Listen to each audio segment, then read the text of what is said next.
কি এটিএন নিউজকে ধন্যবাদ আসলে বস্তুনিষ্ঠ সংবাদ পরিবেশন করার জন্য। আমার হৃদয়টা আসলে খুবই ক্ষত-বিক্ষত এবং অত্যন্ত ভারাক্রান্ত।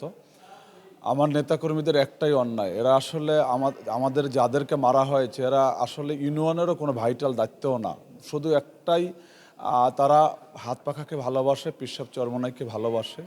এই অপরাধের কারণেই হয়তো আজকের তাদের মা বোনদের এবং আমার নিরীহ ভাইদেরকে আসলে রক্ত দিতে হচ্ছে, মার খেতে হয়েছে। এমনকি আপনি জানতে পেরেছেন আমার ভাই কিছু ভাইকে আসলে উলঙ্গ পর্যন্ত করে তারা পাড়াইছে এবং শেষ পর্যন্ত টাকা পয়সা রেখে তাদেরকে আসলে জীবনটা অন্তত বাঁচিয়ে রেখেছে।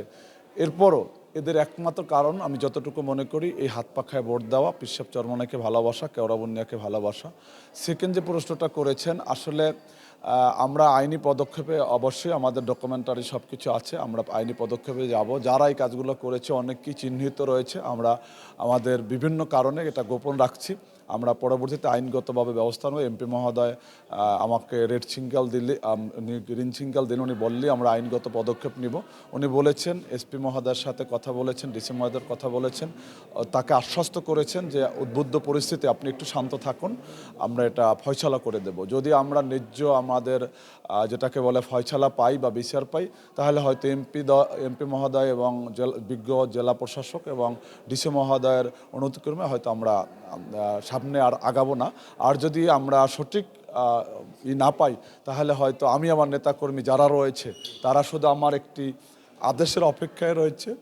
গতকালকে আমার 10 নম্বরে যখন আমি নিজেও যেতে চেয়েছিলাম, কিন্তু আমি শুনতে পেলাম যে অসংখ্য হাজার হাজার তারা বিভিন্ন ভাড়াটিয়া সন্ত্রাসী এনে অস্ত্রশস্ত্র নিয়ে বাবুগঞ্জ বাজারে রয়েছে।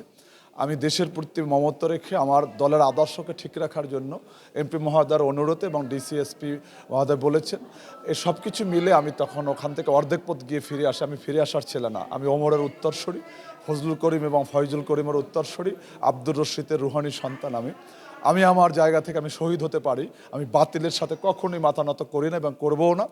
আমি আশ্বস্ত করতে চাই আজকের দিনের ভিতরে প্রশাসক আমি মনে করি একটা জিরো টলারেন্সে চলে আসবে। যদি না আসে আগামীকালকের থেকে যেখানে হামলা হবে আমার নেতাকর্মীদের বিরুদ্ধে আমি প্রতিবাদ করব এবং আমি তাদের এগেনস্টে আমিও হামলা করতে বাধ্য হব। আমার একটা নেতার যদি এক বিন্দু রক্ত ঝরে আমি 10 ফোঁটা রক্ত নেব।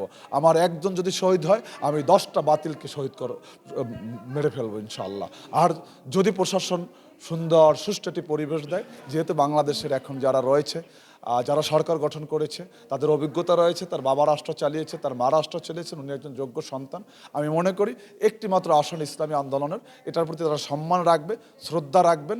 এমনকি তিনি কথাও বলেছেন 31 দফা দাবিতে জাতীয় সরকারের। অর্থাৎ আমি মনে করি সকল দলকে নিয়েই একটি জাতীয় সরকার করা উচিত। তাহলে এ ধরনের প্রতিহিংসা থাকবে না, এ ধরনের খারাপ আচরণ থাকতে পারে না।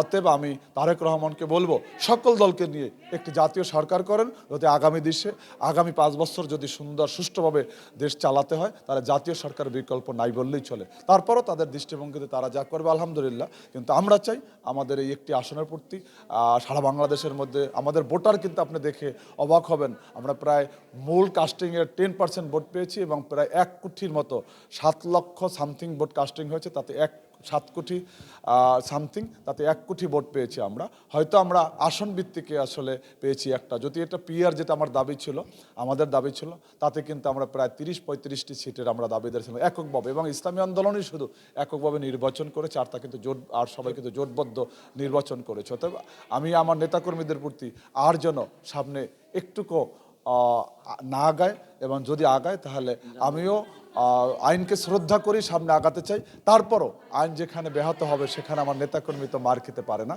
আমি সামনের দিকে এগিয়ে যাব। সবাইকে ধন্যবাদ। আল্লাহ যেন আমাদেরকে দিনের জন্য কবুল করেন।